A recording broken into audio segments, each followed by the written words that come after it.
So who takes precedence on this, me or you? Does it matter? You can go I'll do the right first ahead. one, okay? You can go right Okay, ahead. so, You have to ask, you should know. good afternoon. We're going to do the update on the circuit court data migration, the need for electronic courts, needs for electronic courts, I should say.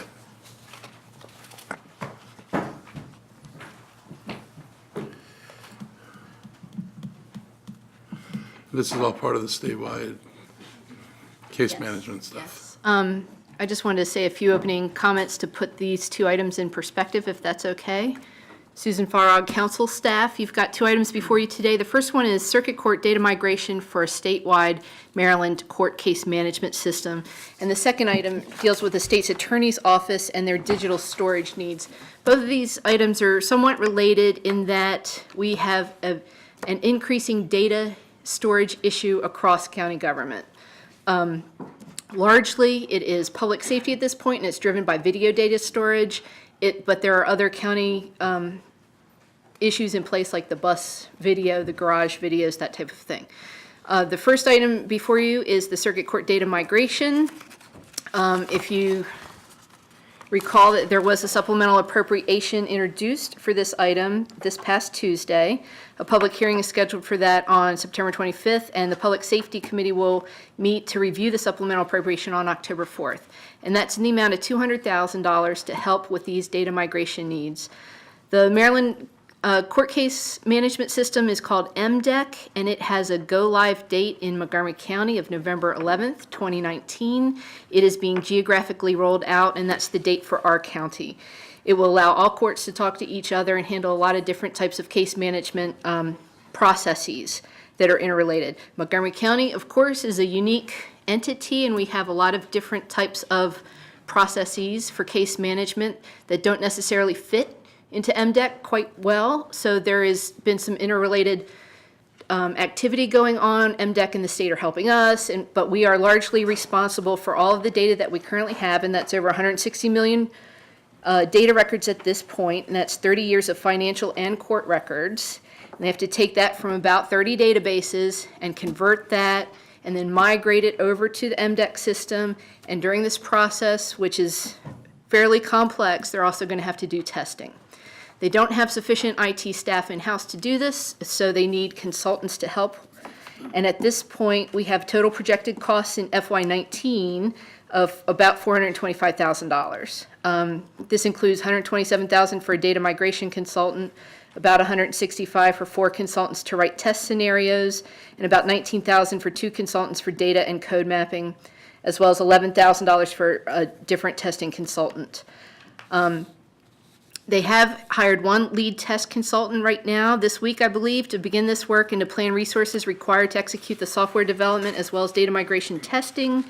These efforts will start in earnest in October this year and will continue through September 2019. So we have both the immediate FY19 funding needs, of which there is nothing budgeted in the circuit court's budget this year in FY19, and a little bit moving into FY20.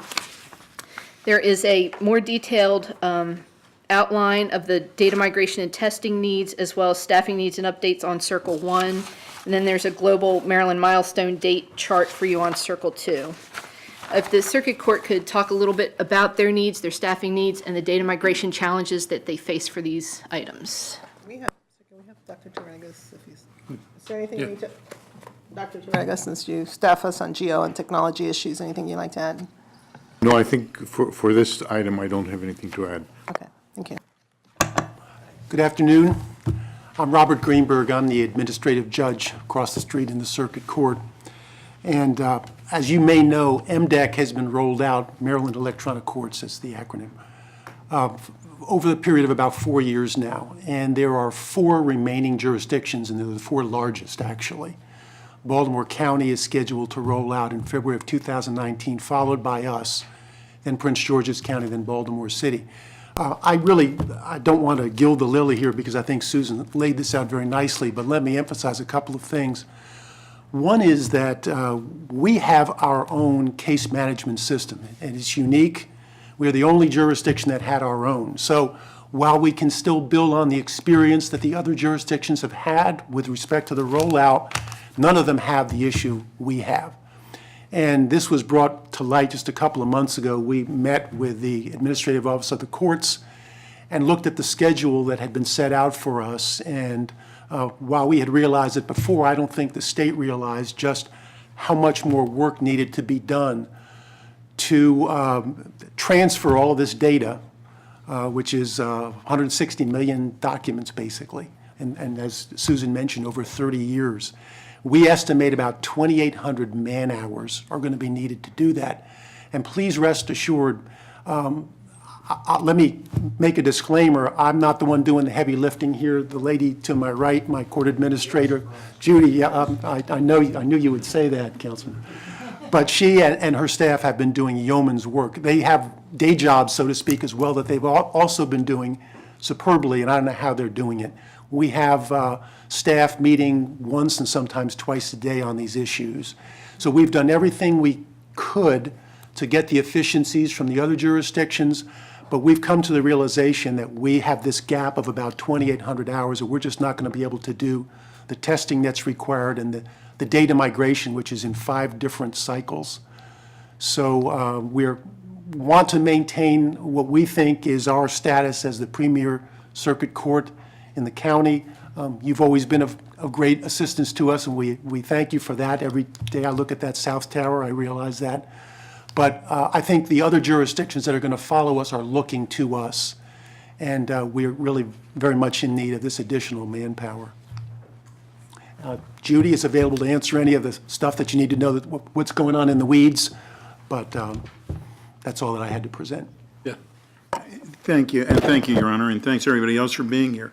You know, when I first looked at this, I thought $425,000 for consultant fees, and that doesn't pay for any of the actual work here. It's other types of work here is a concern. But obviously, once you hear all of the information available with it, I certainly am supportive of it, and it's information that we have to have, and the state's requiring. So, you know, I don't know that we have, even if we want, we don't have much of a choice.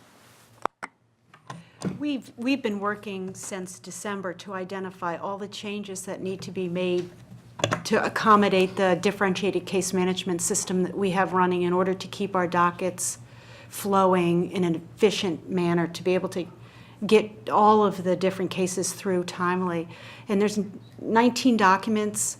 We anticipate about 10,000 test scenarios will have to be written to ensure the way our 4 case types. We have 25 tracks that process these cases, and we'll have to take a look at, about 400 new developed functionality for the case management system. So it's an order of magnitude that we weren't aware of back in December when we started, but we've done an amazing job, our staff, identifying exactly what changes need to take place in order for us to run this court with MDEC. It's the one system and the only system we use.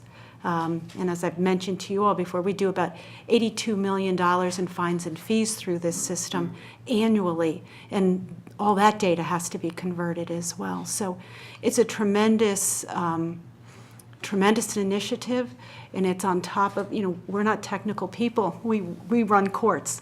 So we're asking people to really step out of their comfort zone to take on the design of a new system to ensure that it's efficient for us and it satisfies statewide requirements. So thank you. I did have one question that the Joint Committee may be interested in. Lisa Henderson from DTS has been helping informally a lot with the Circuit Court on an unpaid basis. And I didn't know if there was any more formal role that DTS could do to help the Circuit Court with this data migration, whether or not that would be something that may mitigate costs. Good afternoon. Lisa Henderson, the IGES Program Director with DTS. It is first let me commend the Circuit Court on the job that they have been doing thus far.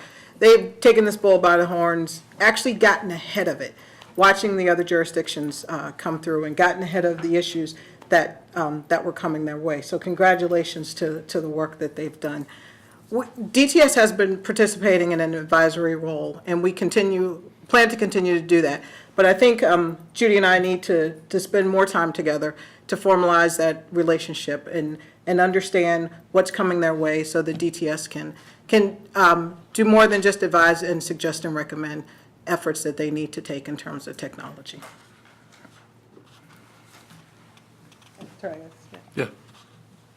So just to be a bit more sharp, the question is, could the number 425,000 be reduced over time by using DTS resources instead of external consultants? You probably cannot answer that because you don't have the actual full cost, but that's the question in front that I'd encourage you to consider. If I could, I agree that if that's a possibility, we'd all like to save, but there's also a time commitment. So you have to make certain that the time is going to work, that if we are able to do it in-house, how much slower or faster is it going to be than using consultants, because we have this time commitment. That's correct. So time would not be on our side. If we were to do it with current staff, we would extend that time. So, right. But short of doing it all with current staff, is there no role that you could play in facilitating some of this? We do currently, we play a role today in helping to advise and bring on resources through consultants to help with the initiatives. But I think those consultants, full-time dedicated, need to play a role. It would, from a DTS standpoint, it would be a part-time role for us. And you arrived at this price for consultants based on what? How did we determine these many people at this price? We checked with DTS to see what is a typical standard hourly rate that's within the marketplace. So the MCATS procurement mechanism we're using. And the assumption about 2,700 hours comes from, So the number of requirements that we need to test, an average time that we think each test would take to execute, and 100% productivity. And so we put numbers to all of it to come up with the actual estimated time to complete. and we haven't put anything out to an RFP yet. The MCAS works through task order requests, and that's much quicker than an RP. It's a 1 to 2 to 3 week turnaround time, and that's how we've been getting contractor staffing for various tasks in the county. DTS uses it, and many other departments do use that. And we are the contract administrator, and we work with Circuit Court and with other departments to get the resources that they need in the time frame that they need it. Competitively bid? Yes. The first testing, the first software drop will be October 31st. So we need resources yesterday.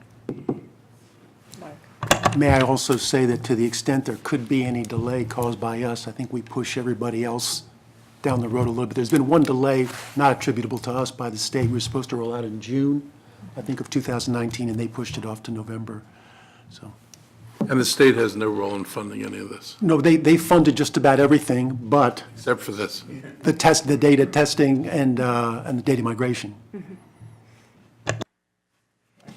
The functionality being so specific to Montgomery County, our resources really need to be the ones that say this system is working the way we need it to work for our cases in Montgomery County. So that's the problem. The subject matter expertise has to come from us. And also the data integrity. We have to say we recognize that data landed in the right place, and the cases have been preserved, the court record has been preserved, and we're the ones with that knowledge base. So unfortunately, we can do so much by bringing in resources, and then we have to rely on our own. And part of the complicatedness is that we have court procedures that other jurisdictions don't have. That's correct. Okay, so just to then follow up on this conversation, so we do have the $200,000 supplemental appropriation. There's a delta of $225,000. The question was, could that number be mitigated somewhat through DTS support, technical support, not the entire job, but could there be some room there to mitigate that or not? Because then we're going to have to make a decision about, where to find those additional resources and provide them. So I guess for me, it wasn't so much the expectation that we wouldn't need the additional $225,000 and no more consultants, but is there room, additional room for for DTS to provide a bit more, what would that look like, or, what would be the actual amount? We can take a look at that and get back to you. I can tell you where we are right now is there is no slack in that we have people around. It would have to push back other programs that are going on right now, and we'd have to see what kind of impact that would have. Okay, so is there, could Dr. Torregas and Ms. Fry, could there be some conversation there so that we would have a sense of What, if anything? what we need to do next? Yeah, the context, remind some of the council members that were here maybe 6 years ago or so, is we had a major integrated justice information system, IJIS, that was mentioned before, and there were some early discussions and some competence and expertise that resides in DTS. I think Susan and I would be happy to have some discussions with DTS to see if there's something that can be done in that. I mean, you see it already happening at no cost to the project, as it were. So that should be taken a look. So we'd be happy to do that. Okay, Be back. thank you. Thank you.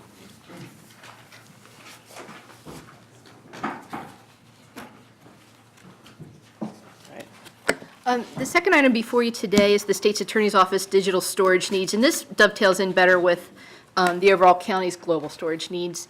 And would be helpful if DTS could speak to this a little bit. OMB had started an e-discovery and digital evidence management work group back in 2017 because they knew this was coming. I mean, digital storage for video in particular just ballooned when we got the body-worn camera program with the county police department. They'd been working on that under Scott Coble. He has now left the county, and it's being transitioned over to DTS under Mike Knuppel to look at more global storage solutions. I think that's still in its nascence at this point, but Mr. Knuppel and DTS can explain a little bit more about what's going on there. Yep, Mike Knuppel, good afternoon. So with the transition from the work group from Scott to myself, there was activities already ongoing as far as operational activities, and there's dollars were requested in FY19. So there's operational things that are currently underway right now to kind of provide a short-term solution to get us over the, I guess, the bigger hump that's coming down the road. So Dieter and the folks can talk to that operational activity as that's happening. What I'm leading up is more of an operational team, a work group team that's looking at it more in depth as far as how video is captured in the county, how it's stored, and again, focusing more on the e-discovery, what could be used for digital evidence, what could be part of the e-discovery piece. So it's more in the criminal justice, public safety arena. We haven't got to the larger global view yet, but we definitely want to get there. But right now we're just focusing on kind of where the major pain point is. The study is underway right now, or assessment. This is an internal assessment we're doing. We plan to have, within the next 2 weeks, some internal discussions about what we found, some recommendations and findings, and those will lead into a FY20 submission, either dollars or maybe it may involve just some process changes internally to keep us going. So that's where we're at right now. Does that make sense? Can I just frame state's attorneys at this point? A lot of these discussions came up during the operating budget process talks. It was identified that there were several departments that didn't have sufficient funding for their data storage needs, and the state's attorney was one of them. The Public Safety Committee wanted to bring that back this year just to make sure that things were going smoothly. The state's attorney at that point had predicted about a 20% jump in their need for storage in their discovery database. It's supposed to jump from about 80 terabytes to about 100 terabytes.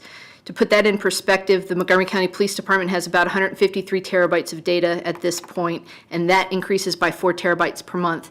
That has to be transferred over to the state's attorney to be used for their case prosecution files. The state's attorney receives data from many different people, the Park Police, and they receive it on very different platforms too, like the Panasonic Arbitrator in-car video. We have some Panasonic Arbitrator in-car video in our cars in county police department. They are switching over to Axon at this point. They also have now interview room video camera that is captured too. So all of this is coming to the state's attorney's office, and they have to go through it in order to prosecute the cases, and also they have to turn over certain evidence to defense attorneys. There was a concern that they didn't have sufficient storage or sufficient funding for this storage. DTS indicated, however, that they could handle the 20% increase for FY19 with no additional cost needed at this point. We'd like to find out where that is now and what they estimate moving forward into FY20, whether they're still looking at a agency-specific storage solution for this. I guess if we're not going to something more global, I was envisioning something perhaps like a CIP project, like we had PSSM. But at this point, is it going to stay specific to the state's attorney's office budget? I can start, and then I'll turn over to OMB about specific budgeting approaches to it. I'm Dieter Klinger. I'm Chief Operating Officer for Technology Services. We have been working with the state's attorney's office and other departments too in providing the infrastructure they need for their operations, and specifically here in the e-discovery and the case management. We did run into a challenge with the solution that the state's attorney's office has in the way that it is architected and how they have to be able to provide this information to the outside attorneys, the defense teams, and the system was not designed in an efficient way for us to be able to keep it secure and meet our security architecture that we have and make that available to them. So we had put a lot of effort in to make that workable. In addition to that, as this amount of data continued to grow, it did impact other infrastructure resources that we had. We knew that this was coming not just from the state's attorney's office, but in general, we've seen the data growth. So we have been investing in network infrastructure, backup infrastructure, storage infrastructure, server infrastructure. It is not just adding one more disk drive or even 10 more disk drive. It's a whole sea of change that we have had to be working on, and I'm happy to report that we're progressing in that area and that we are keeping up with the demand at this point. We are on the cusp right now of implementing a new version of the Justware system. The vendor has made some upgrades and some improvements to it that will work better in our environment, we believe, and that will facilitate the operations of it. As stated, we do believe we have sufficient infrastructure and storage for FY19. We are also continuing to work with the vendor for how they have their data structure organized on their server. And we're trying to work with them to see if we can make it a little bit more practical for us and for them, because we're thinking that we may be one of the largest vendor users that they have of their system, that they hadn't anticipate what the size of data would do in the way that the system is architected. Given that, once we get the new system implemented in the next couple of months, we will see how the architecture plays out, what that will then entail in future growth, and what impact that would have is to what we have to do for the next year or 2 years as that system grows, and as we continue to watch the increase in the data storage that the SAO has been experiencing. In the longer term, whether it stays on premise or goes to cloud, that goes back to the work group that we've been talking about. What is the best approach? Where are the data feeds coming from? How is it being used? How is it being consumed? And what is then the best place to house that and the best way to make it interchangeable between different agencies and departments? So again, that will be playing out over the next few months as we work through those issues. I do also have to say, to frame this is a issue that we have talked with other jurisdictions. We are all working with the same issues. In some respects, we are ahead of other jurisdictions because we have had some of the infrastructure that they have not had. And we are all struggling, and the industry and this area of data is changing rapidly. Now, if we had set a standard a year ago of what we wanted to do, it'd be already out of date because how much it has changed. So we need to be flexible as to how we move forward. As for what kind of budget vehicles would be available, I would turn it over to OMB. Trevor Loeb, Office of Management and Budget. Kind of as Dieter alluded to, we have the standing e-discovery and technology clusters that go through the FY20 budget process, which we hope will lend a more comprehensive global perspective to all the requests across the different departments and agencies. I think as we move through that process, and also DTS's e-discovery working group will figure out the best vehicle to meet most of those requests.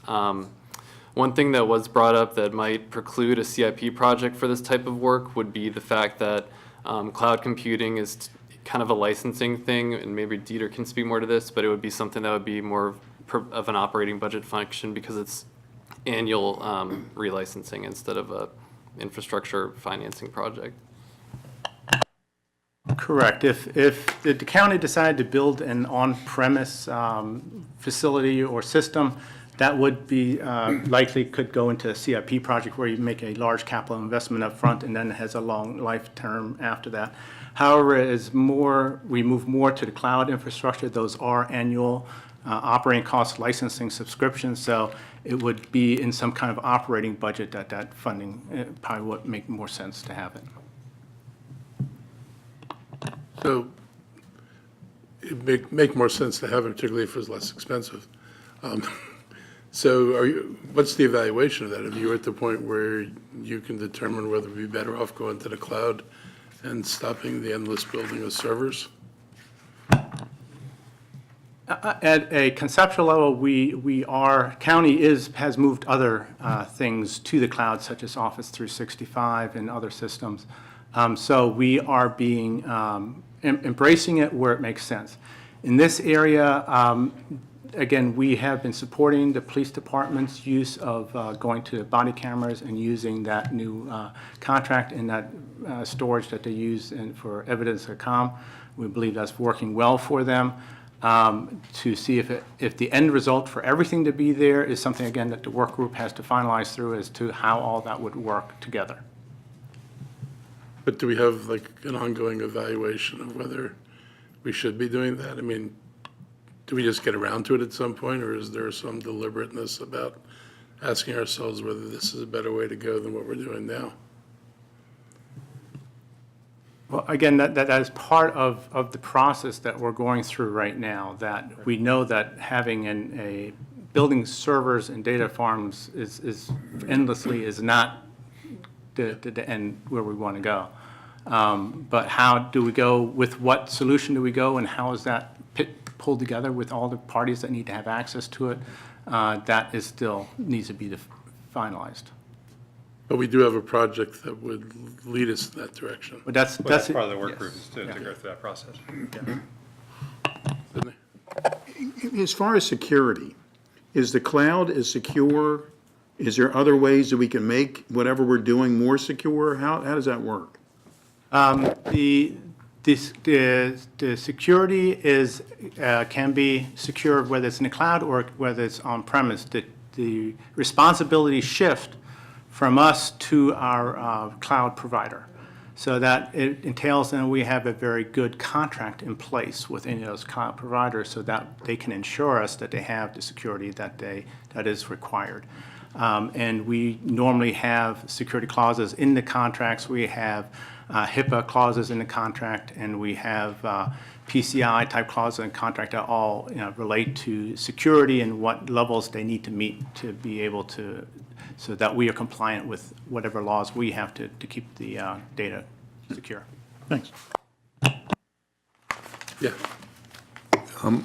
Just to address a couple of the technology issues for the committee. First of all, you heard hundreds of terabytes. A terabyte is 1,000 gigabyte. A movie is about 2 gigabytes, so you can just do the multiplication. So we're approaching now the thousands of terabytes. So you have to learn a new word, which is PETA, P-E-T-A, which is 1,000 terabytes of information. I think we would be ill-served if we focus on any one system. If you look at the reality on the ground, we have school buses that have cameras. We have park police on horseback with video cameras on their helmets. We have garages that take video cameras. We are sitting on top of a video storage explosion, irrespective of the agency or department. So therefore, over and above everything else, this explosion of video data that has to be stored securely, has to remain accessible in flexible manners, and has to be not cost prohibitive. And we saw one of these things at the budget last year, where the budget was denied an agency that was trying to use cameras but didn't have the budget for the storage. So cost of storage is really a huge thing. Now, we hear about the working group that has been struck for e-discovery. I'm just shifting it a little bit. It's not the discovery, it's that we're drowning in video data that must be stored. Part of it has to do with discovery and courts and so on, but the major thing is storing data and storing it securely, storing it at a cost-effective manner. I believe that this working group could do not only not only looking at what there is, but also expand the view to look at this explosion of data, which is video in format. And of course, you know, the council can only suggest things like this, but I think it's high time to shift our attention to this area. Yeah, actually, from a video standpoint, we are talking to the schools about what they're doing, not only with their buses, but also within the school systems themselves, as the buildings. We have talked to park police, and we're looking interagency and interdepartmental.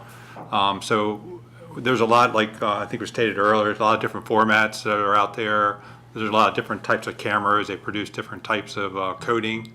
So we're looking at that as a broader picture to see if there is a potential to maybe come up with a set of standards that could be used, so the state's attorneys won't have to be reading multiple files or multiple different devices.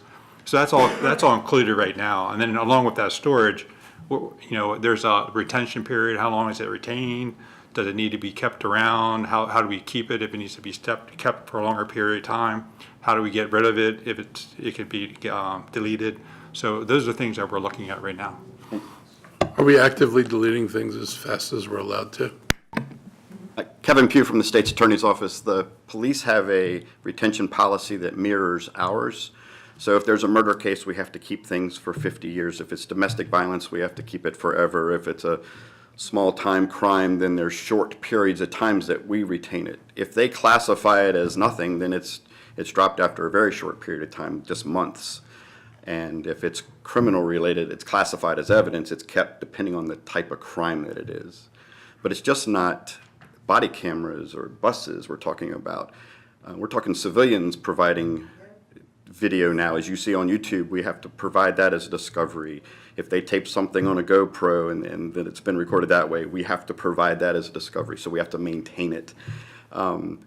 Every phone image, so we have a murderer that has a phone, and now they're just not telephones, they're computers that we carry in our pockets. 128 gigabytes is my phone, and I have a lot of stuff on there, but it's not full. But if we save a copy of the criminal's phone, of the witness's phone, the victim's phone, we have all this data that we have to store, and we have to keep it for the amount of time that it is for the type of crime that it's been classified. So we're talking huge data, just not body cams. Our body cams put us over, and I think that's why we're all here today, it's because of body cams, but it's just the tip of the iceberg when we're talking data that we have to store and provide. Just a quick question, Dr. So couldn't the ITPCC also kind of look at this as a comprehensive project? Yeah, in terms of strategy, I think ITPCC would be a multi-agency. And the reason that the packet suggests CIP is because CIP is the only instrument that I'm aware of that allows for multi-year, multi-agency investments. It's not whether it's capital or operating. I think that's a legal distinction that we can discuss later. But the CIP itself allows for multi-year, multi-agency engagement, and you sign a dotted line, you say, this is what I'm going to deliver. And I really do think that the county ought to approach this topic from the multiplicity of agencies and departments, because it's all the same. It's absolutely all the same. There is some hope, by the way, and I know that my friends at DTS are right on top of that, to look at artificial intelligence, big data strategies to reduce the amount of data that's necessary to store. So it's not only data yes or data no, it's also when we have data, we can apply some AI, we can apply some big data algorithms and reduce the amount. We're just in the beginning, and perhaps, Dieter, you might want to say something about what the DTS is already doing in big data and artificial intelligence areas to reduce the volume. We have not directly applied the artificial intelligence on evidence. We have started working with it in other areas on our open data platform, and so we're starting to see how that works and how we can apply it here in the county government. Any application to the evidence data would then have to then still meet the requirements of what the retention periods are for that kind of data. But yes, as part of the work group, we are looking at various ways that we can manage this data and control the data. You want to add anything? Yeah, that's good. Can I just add one small other item for consideration? Actually, it's moving forward into FY20 for budget development, but the state's attorney's office uses a caseware management system called Justware, and that is able to interface with the circuit court's current case management system because DTS created an application programming interface or API for the submission of things like juvenile petitions. That will go away, that ability will go away when MDEC comes online. So that may be something that the state's attorney's office needs to look at moving forward to write that same type of thing for MDEC. Otherwise, they're going to be entering it manually into their Justware system, and then they're going to have to enter the same thing over again into MDEC. So I just wanted to put that out there for your review. Right, and we've been working with Lisa's group on this and Todd's group on the server side, but Lisa's had worked with us on the data feed that we get from the district court. So all this automation takes place. Nobody has to enter in all the data. It's coming automatically from the data feed that we have. And we would like the work that they're going to do with the circuit court, we need to have MDEC, the API program, in between the two, so an interface between our case management system and MDEC, because otherwise our employee is going to do the work, any of the filings that they do for court, provide it electronically, then we have to log in to MDEC, and somebody has to scan it in and do the same data entry all over again. So now our production went from here down low because now it's going to take twice as long to do the same thing. The other component that it does not have is it does not have a component, MDEC does not have a component for grand jury work or juvenile petitions. So all the work that we did on juvenile petitions to have all this automatic data go back and forth, now we're going back, like she said, to paper. So we're going to create it in our office and then hand it hard copy to them. And now we're going backwards in time instead of forward. At Montgomery County, we're great in so many ways that when we met with the governor, I don't know, a year or two ago, we had a show and tell, and we were thinking we might get some money from the state. And they're like, you guys are setting the milestone. We're like, that's not what we wanted to hear. Like, backfired on us here. But we would be going backwards if we do not get an interface between MDEC and our case management system, because we have 70 attorneys and 70 support staff, plus about 20 interns at any one time that are doing this work. That's a lot of people that now it's now going to take those 190 people longer to do the work. But thank you. Okay. Thank you. Thank you very much.